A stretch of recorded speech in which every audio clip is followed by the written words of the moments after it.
Good morning friends, আশা করছি আপনারা সবাই ভালো আছেন। আজকে আপনাদের সম্মুখে দ্য স্পেসিফিক রিলিফ অ্যাক্ট 1963 এই আইনের একটি গুরুত্বপূর্ণ বিষয় আলোচনা করব। ভিডিওটি প্রথম থেকে শেষ অবধি দেখবেন। গুরুত্বপূর্ণ বিষয়টি হচ্ছে ইনজাংশন, দ্যাট মিনস নিষেধাজ্ঞা। আমরা দেওয়ানি মামলা করার জন্য কোর্টে যাই এবং কিছু কিছু সময় আমাদেরকে দেখা যায় যে ইনজাংশন, নিষেধাজ্ঞা অর্ডার আমাদের পাস করতে হয়। তো সেই ইনজাংশন এবং নিষেধাজ্ঞা কি সেটা আপনাদেরকে বলার জন্য ভিডিওটি বানিয়েছি। তো নিষেধাজ্ঞা এটা স্পেসিফিক রিলিফ অ্যাক্টের পার্ট 3 এবং চ্যাপ্টার 7-এ উল্লেখ আছে। পার্ট 3 চ্যাপ্টার 7-এ ইনজাংশনের বিষয়ে উল্লেখ আছে। সেকশনস 36 to 42 এইগুলো সেকশনে আপনার ইনজাংশন, নিষেধাজ্ঞার বিষয়ে উল্লেখ আছে। এই নিষেধাজ্ঞা এবং ইনজাংশনটি স্পেসিফিক রিলিফ অ্যাক্ট 1963 এই আইনের আওতায় পড়ে এবং বাংলায় সুনির্দিষ্ট প্রতিকার আইন 1963। এই আইনটা সুনির্দিষ্ট প্রতিকার আইন 1963, এই আইনটা বলবৎ হয়ে আছে হোল অফ ইন্ডিয়া, সারা ভারতবর্ষ জুড়ে। কেম ইনটু ইনফোর্স, সুনির্দিষ্ট প্রতিকার আইন 1963, এই আইনটি কেম ইনটু ফোর্স 1 মার্চ 1964। এই তারিখ থেকে সমগ্র ভারতবর্ষে বলবৎ হয়ে আছে। এখন সাধারণত আমরা নিষেধাজ্ঞা এবং ইনজাংশন বলতে কি বুঝি? নিষেধাজ্ঞা দ্যাট মিন্স আপনাকে কোনো কাজ করার জন্য আদালত থেকে নিষেধ করেছে, বারণ করেছে, সেটাকেই নিষেধাজ্ঞা বলা হয়। এবং এই ইনজাংশন এবং নিষেধাজ্ঞা 3 প্রকারের। Number 1 temporary injunction, that is অস্থায়ী ইনজাংশন। নাম্বার 2 পারপেচুয়াল ইনজাংশন, স্থায়ী এবং চিরস্থায়ী injunction. Number 3 mandatory injunction, that means বাধ্যতামূলক ইনজাংশন। এখন এই তিনটার কিছু কিছু ডেফিনেশন আপনাদেরকে বলতে যাচ্ছি। টেম্পোরারি, অস্থায়ী এবং টেম্পোরারি ইনজাংশন কাক বলে?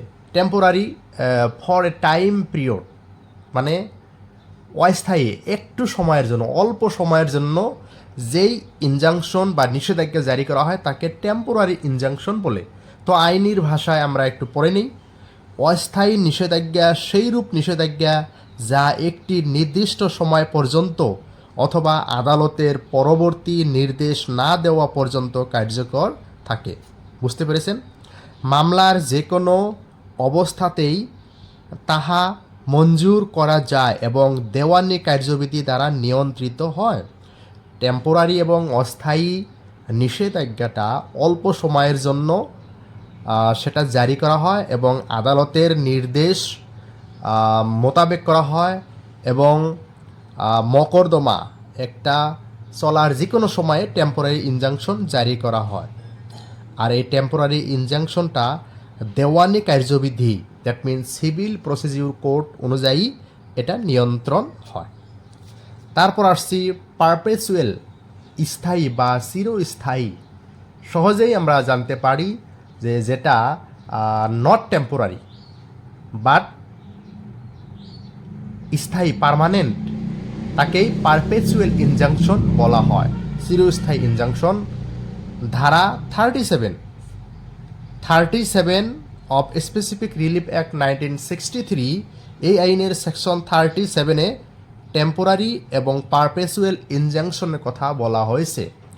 তো পারপেচুয়াল স্থায়ী এবং চিরস্থায়ী, পার্মানেন্ট ইনজাংশন কিভাবে জারি করা হয় বা পার্মানেন্ট ইনজাংশন, চিরস্থায়ী ইনজাংশন, নিষেধাজ্ঞা, তো সেটা আইনের ভাষায় একটু দেখে নেই। চিরস্থায়ী নিষেধাজ্ঞা শুধু শুনানির পর মামলার গুণাগুণের উপর ভিত্তি করে প্রদত্ত ডিক্রি দ্বারাই মঞ্জুর করা হয়। মামলা একটা শুনানির পর এবং কেসের মেরিট দেখার পর সেই চিরস্থায়ী ইনজাংশন মঞ্জুর করা হয়। উহা দ্বারা প্রতিবাদীকে চিরস্থায়ীভাবে এমন একটি অধিকার প্রয়োগ হতে অথবা এমন একটি কাজ করা হতে বিরত থাকিবার নির্দেশ দেওয়া হয়। এবং একটি মামলায় বাদী এবং বিবাদী থাকে, তো সেই চিরস্থায়ী ইনজাংশনের দ্বারা বিবাদীকে কোনো একটি কাজ পার্মানেন্টভাবে করার জন্য নিষেধ করা হয়, যা বাদীর অধিকার বিপরীত হতে পারে, যেটা নাকি বাদীর অধিকার বিপরীত হতে পারে। এটা আইনি ভাষায় বলা হয়েছে। তারপর আসছি ম্যান্ডেটরি ইনজাংশন, বাধ্যতামূলক ইনজাংশন কাকে বলে। এটা ধারা 39-এ বলা হয়েছে। টেম্পোরারি অ্যান্ড পারপেচুয়াল সেকশন 37-এ বলা হয়েছে। ম্যান্ডেটরি ইনজাংশন সেকশন 39-এ এটা বলা হয়েছে। বাধ্যতামূলক মানে আদালতে একটি ইনজাংশন নিষেধাজ্ঞা জারি করবে, যেটা নাকি বাধ্যতামূলকভাবে সেটা করতেই হবে পার্টিকে। সেই নিষেধাজ্ঞাই হচ্ছে বাধ্যতামূলক নিষেধাজ্ঞা, ইংরেজিতে ম্যান্ডেটরি ইনজাংশন। যখন একটি বাধ্যবাধকতা ভঙ্গ করাকে রোধ করিবার জন্য এমন একটি কার্য সম্পাদন করতে বাধ্য করা আবশ্যক হয় এবং আদালতে তাহা কার্যকর করিবার যোগ্য হয়, তখন আদালত ইহার বিবেচনামূলক ক্ষমতা অনুসারে যে চুক্তি ভঙ্গ করিবার অভিযোগ করা হয়েছে তাহা রোধ করিবার এবং সেই সঙ্গে প্রয়োজনীয় কাজ সম্পাদন বাধ্য করিবার জন্য মঞ্জুর করা যেতে পারেন। এটা হলো কি ম্যান্ডেটরি ইনজাংশন।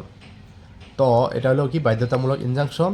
তো ছোট্ট একটি ভিডিওর জরিয়তে আমরা স্পেসিফিক রিলিফ অ্যাক্ট 1963-র ইনজাংশন সম্পর্কে বলছি। পরবর্তী ভিডিওতে আমরা কিছু এক্সাম্পল দেব, উদাহরণ সহ বলবো। টেম্পোরারি, তারপরে চিরস্থায়ী, তারপরে ম্যান্ডেটরি, এগুলোর কিছু এক্সাম্পল দিয়ে আমরা বোঝানোর জন্য চেষ্টা করব। যদি ভিডিওটি ভালো লাগে লাইক, কমেন্ট, শেয়ার করবেন।